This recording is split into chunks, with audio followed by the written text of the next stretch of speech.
Sí, señor, dame un segundito, yo te digo cuando empiece a grabar.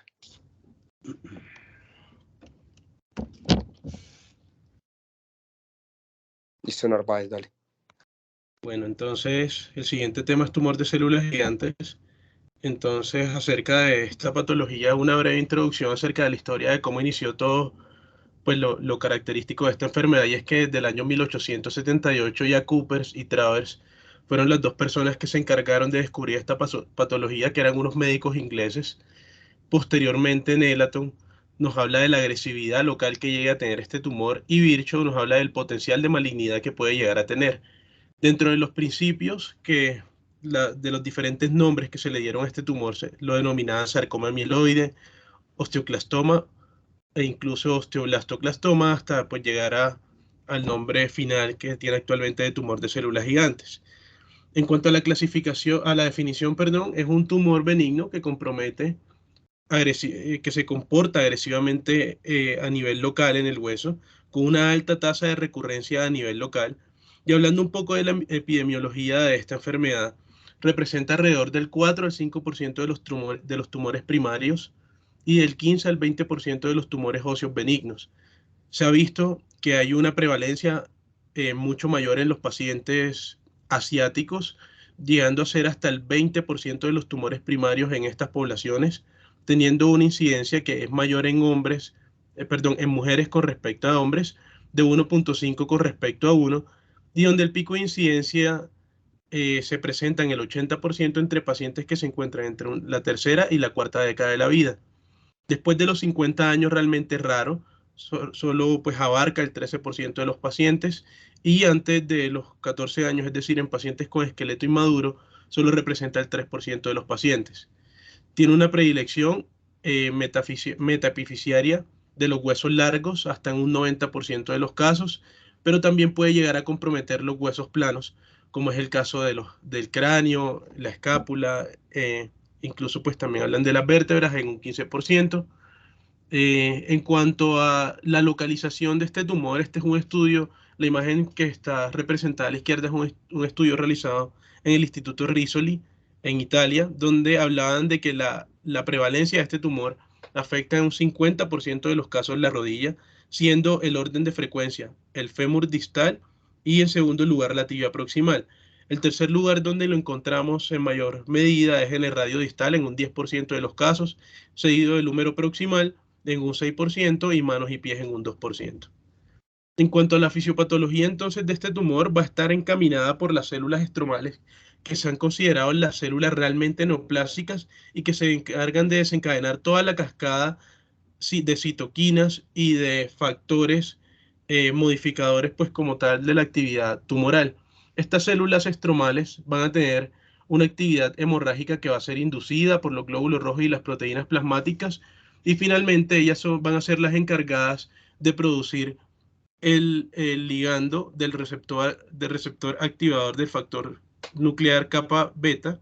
o RAN ligando, que va a llevar a la diferenciación de esas células precursoras eh, de los monocitos a diferenciarse en osteoclastos multinucleados. Por otro lado, también estas células estromales van a tener unos factores reguladores que son las citoquinas, que en el momento de liberarse van a llevar también una regulación a favor de la osteoclastogénesis. En cuanto a los monocitos, que los vemos representados en la parte superior de la imagen, van a tener estos receptores RANK, que al ser estimulados por este RAN ligando va a llevar como tal a la diferenciación de estas células, que finalmente se van a unir y van a formar estas células eh, que tienen la configuración de un osteoclasto gigante con múltiples núcleos, que una vez activado por medio de la vía de la catepsina K y la metaloproteinasa 13, se van a encargar de producir la resorción ósea. Se han descrito también unos factores genéticos que se encuentran asociados a esta enfermedad, como es el caso en el 90% de los casos de la mutación de un gen H3F3A, pero también se han descrito en otros pacientes, en un 54%, la amplificación de un gen ubicado en el brazo largo del cromosoma Q y la sobreexpresión del gen P53 en el 20% de los pacientes. En cuanto a la histología, como ya vi en la fisiopatología, hay tres tipos de células que van a estar encaminadas a desencadenarla. encontraremos el tipo 1 de células, que son las células estromales de origen osteoblástico, las tipo 2, que son las células mononucleares histocíticas intersticiales, y las tipo 3, que son finalmente estas células gigantes multinucleadas de ese linaje osteoclastos monocitos, que es la que le va a dar como tal el nombre a este tumor. En cuanto a la histología, vamos a encontrar entonces, como vemos en la lámina de patología a la derecha, células gigantes multinucleadas que van a estar distribuidas en un estroma de células mononucleares vascularizado, y pues esta es la imagen típica que observamos del tumor de células gigantes, donde vamos a encontrar que además de tener múltiples núcleos, estos núcleos pueden tener diferentes configuraciones, como redondeados o ovoides o en forma de polígonos. En cuanto a la clínica, el paciente puede debutar con un dolor, pues, que es insidioso, que es progresivo, puede asociarse también a edema de la articulación, a derrame articular, a una masa de tejidos blandos como vemos en la fotografía, a deformidad en el caso de los pacientes que debutan con fracturas, y entre otras cosas se ha demostrado de que hasta el 12% de los pacientes con un tumor de células gigantes debuta con una fractura, y generalmente esos pacientes vienen con síntomas prodrómicos antes de llegar como tal a presentar como tal la fractura. Y lo otro que podemos encontrar es efusión articular y sinovitis.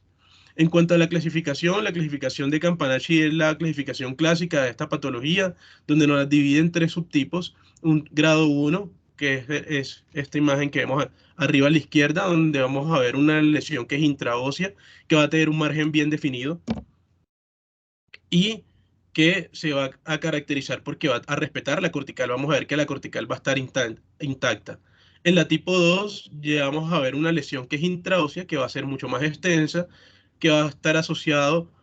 con una cortical delgada, pero no va a haber pérdida de la continuidad de esta. Sin embargo, esta tipo 2 se va a subclasificar en dos: un subtipo A, donde no vamos a encontrar una fractura, y un subtipo B, donde vamos a encontrar una fractura patológica asociada, como lo vemos en esta imagen. Y la tipo 3, el grado 3, es una lesión extraósea, donde ya vamos a ver un compromiso importante de los tejidos blandos circundantes, como vemos en la imagen inferior. En cuanto a los estudios imagenológicos, la radiografía simple sigue siendo pues un elemento de gran utilidad en los pacientes que sospechamos este tumor, donde las características van a ser, como vemos en la imagen a la derecha, una lesión lítica, geográfica, excéntrica. Este tumor se caracteriza porque vamos a encontrarlo de manera excéntrica, sin esclerosis y con una zona de transición que va a ser angosta. Es decir, hablando en cuanto a las clasificaciones de las lesiones geográficas, encontraremos lesiones tipo 1B o 1C hasta en un 80 o un 85% de los casos. El borde esclerótico o patrón de mineralización solo se va a observar en el 5% de los casos. En cuanto a los otros estudios, pues el TAC también es útil para evaluar el grado de erosión cortical, pero también es importante para evaluar la esclerosis en la interfaz entre el hueso y el tumor, para evaluar la presencia de calcificaciones y si hay una fractura asociada. La resonancia magnética se caracteriza porque en ella pues vamos a poder, además de evaluar el compromiso medular, vamos a poder evaluar la parte extraósea. Es útil para el planeamiento quirúrgico de los pacientes y también para evaluar la respuesta a los manejos adyuvantes que utilizamos en estos pacientes que ya vamos a mencionar. Entonces, en la resonancia, como vemos en esta imagen a la izquierda, que es una secuencia T1, vamos a encontrar una lesión de intensidad baja intermedia y que se va a caracterizar por ser homogénea. Sin embargo, en la imagen de la derecha, donde vemos una secuencia T2, podemos encontrar una imagen heterogénea que va a estar dada por la baja señal que produce la hemosiderina y por la imagen hiperintensa que la produce el contenido de agua del tumor, y es lo que nos va a dar esta imagen heterogénea. Sin embargo, en este caso, pues si uno compara esto con un quiste óseo neurismático, realmente son imágenes bastante parecidas, donde vemos estos niveles fluido-fluido, y esto lo podemos encontrar hasta en un 14% de los pacientes con tumor de células gigantes. En cuanto al tratamiento, el gol estándar del tratamiento está enfocado al manejo quirúrgico. Sin embargo, antes de entrar a desglosar esto, hablaremos un poco del manejo sistémico. Aquí entonces tenemos los bifosfonatos. Los bifosfonatos, se ha descrito la utilización de estos como manejo sistémico, pero también se ha descrito la utilización de estos como manejo local intralesional en aquellos pacientes que son llevados a procedimiento quirúrgico. y utilizan la aplicación local de bifosfonatos como adyuvante. Dentro de estos, los más estudiados en este tumor tenemos el pamidronato y el zoledronato. Básicamente, y como vemos en la imagen, lo que buscamos con este medicamento es inhibir como tal la resorción ósea, ya que este a nivel del osteoclasto va a inducir la apoptosis y va a inhibir la función del mismo. En dos estudios donde comparan la utilización de los bifosfonatos se dieron cuenta de que la recurrencia en pacientes donde lo utilizaban pues, era de un 0 a un 15% en 28 a 64 meses de seguimiento de los pacientes. Lo otro que está descrito y con el advenimiento del denosumab aprobado por la FDA en el año 2013, que es un anticuerpo monoclonal que básicamente, como veíamos en la fisiopatología, de la importancia de RAN ligando para la activación en el receptor RAN del osteoclasto, lo que va a hacer es unirse a ese receptor RAN, a ese RAN ligando, evitando su unión al receptor, y de esta manera va a evitar como está la activación de este. Se ha descrito la utilización de este medicamento ya que es útil para el manejo de la enfermedad metastásica en la minoría de los pacientes que llegan a tener en algún momento metástasis de este tumor, la citorreducción tumoral en aquellos pacientes que tienen una lesión irresecable, es decir, estadios 3 donde buscamos hacer una disminución de, pues como tal, del volumen tumoral para poder llevar al paciente a una cirugía de salvamento, o en pacientes que tienen un pobre estado general donde lo utilizar como manejo definitivo. Este medicamento se ha demostrado de que llega a producir una necrosis del tumor hasta un 90%, y la utilización de este se realiza con dosis mensuales, teniendo en cuenta siempre que todo paciente donde le vayamos a aplicar denosumab debe tener una valoración previa por odontología, ya que esto se puede asociar a osteonecrosis mandibular, y sin embargo, en la literatura de 2 años para acá hay unos estudios que vienen debatiendo acerca de la recurrencia de este, ya que se ha visto de que a pesar de que pues no es algo que esté estadísticamente demostrado en cuanto a los resultados de estos estudios, hay algunos estudios que hablan que el denosumab se puede asociar a mayor recurrencia. Ya como tal, hablando del manejo quirúrgico, inicialmente y la técnica clásica que se realizó durante muchos años antes de pues, conocer un poco más acerca de este tumor fue el curetaje con o sin injertos óseos, pero los porcentajes de recurrencia de los pacientes llegan a ser de un 27 hasta un 55%. De ahí entonces surge la idea de realizar manejo adyuvante de estos tumores asociado pues obviamente al curetaje, y actualmente es el manejo más utilizado con tasas de recurrencia de un 6 a un 25% con una media de 7.9. Lo otro que se ha descrito es la realización de un curetaje intralesional más utilización de fresas de alto poder, todos estos con el fin de disminuir esa zona reactiva del tumor, que es la que podría asociarse a recidiva tumoral. En cuanto a los adyuvantes térmicos y químicos, el objetivo de estos es ampliar ese margen libre de tumor y disminuir el riesgo de recidiva tumoral, con estudios que hablan de recidiva solo de alrededor del 10%. Dentro de estos hay montones. Tendremos el nitrógeno líquido, antiguamente muy utilizado, actualmente se utiliza poco por el daño que producían los tejidos blandos circundantes. También está descrito la utilización del peróxido de hidrógeno, el calor con la polimerización del polimetiletaquilato, ya que se ha visto que al utilizar, como en la imagen a la izquierda, el utilizar cemento, este produce un efecto térmico local y además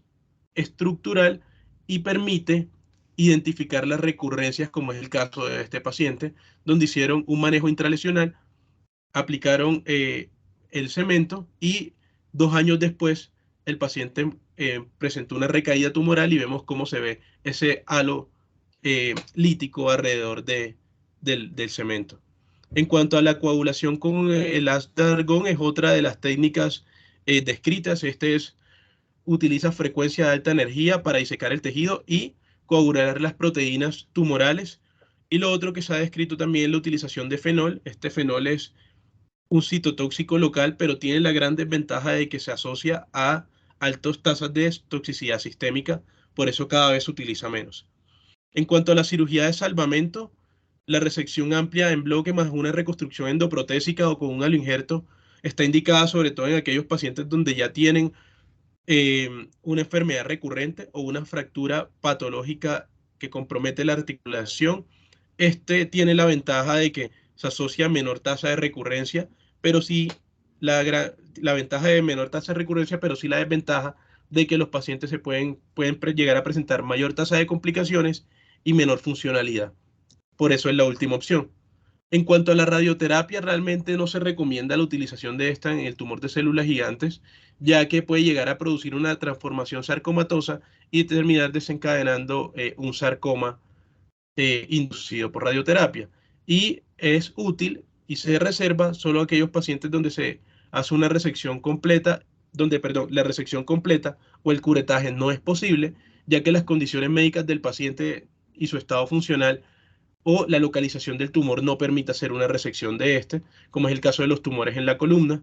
o a nivel sacro, donde podría llegar en el momento de resecar, a lesionar alguna estructura pues nerviosa, o en aquellos pacientes donde hay tumores agresivos. Ya en cuanto a la recurrencia global, aunque ya he venido hablando de esto, es de un 4 a un 30%, es mayor en los primeros 24 meses posteriores al tratamiento. De ahí la importancia de estos pacientes realizar unas evaluaciones periódicas que consistan en un buen examen físico, en estudios imagenológicos seguidos y en radiografías e imágenes de tórax cada 6 meses durante los primeros 2 años, y posteriormente, después de que pasan los 2 años, se recomiendan imágenes de tórax anuales.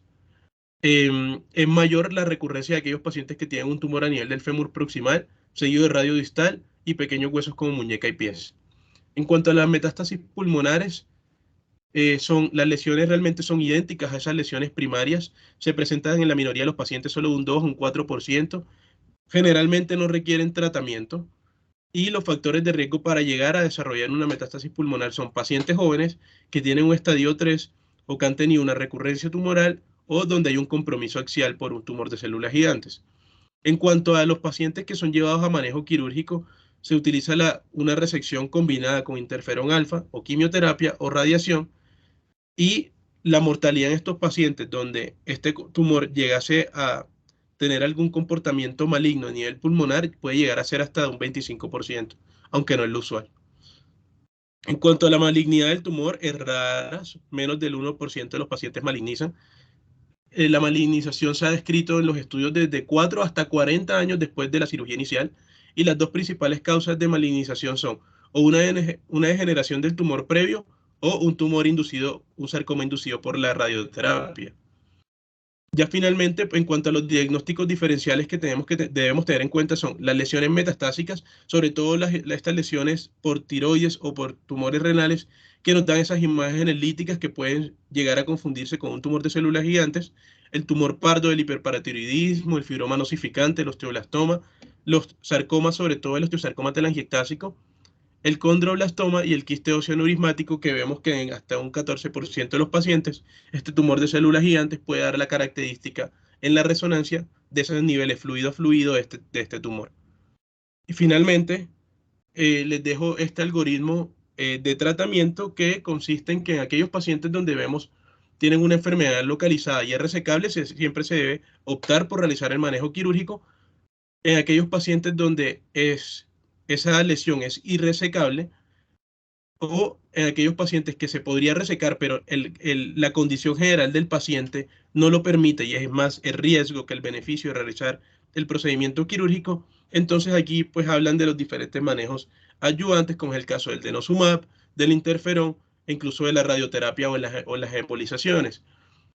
donde en caso tal de que ese tumor evolucionase hasta una enfermedad controlada, estable, y tengamos una citorreducción importante que nos permita hacer un manejo quirúrgico y resecar el tumor, pues debería ser en ese momento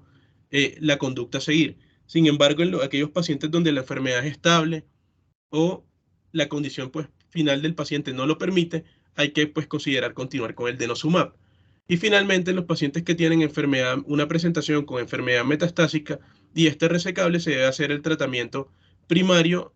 pues como tal, de esa lesión metastásica con cirugía.